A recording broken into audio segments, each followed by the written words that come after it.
It's the sound of the wailing that is most haunting. It's a deep, soulful pit of your being, howling hurt. And it follows us as we're swept along by this moving, wretched mass of humanity. These are the Rohingya Muslims who are unable to flee the violence being unleashed against them by traveling overland to Bangladesh because of the distances involved, the certainty of running into Myanmar soldiers and having to navigate landmines.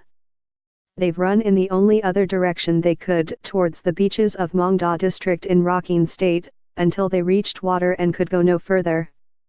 We've traveled in a traditional Bangladeshi fishing boat to Dang Kali Sor beach, now home to what's believed to be the largest number of stranded Rohingya in Rakhine. Here, the bulk of the atrocities by the Myanmar military have been taking place. We wade through the shallows from the boat and are met by a group standing knee-deep in water.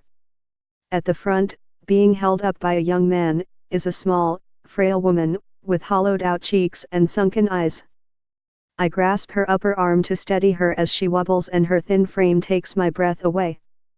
I can encircle her entire upper arm by touching my thumb with my forefinger.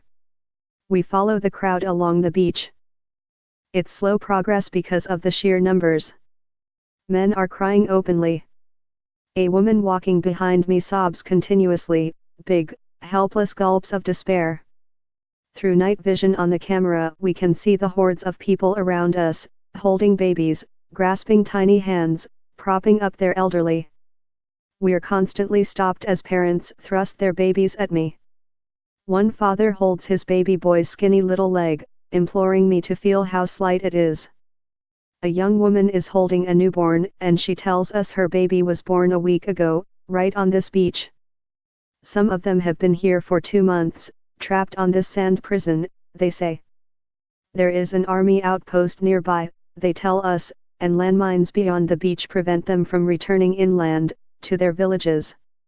When they started burning our homes and slaughtering us, we ran for our lives, one man tells us.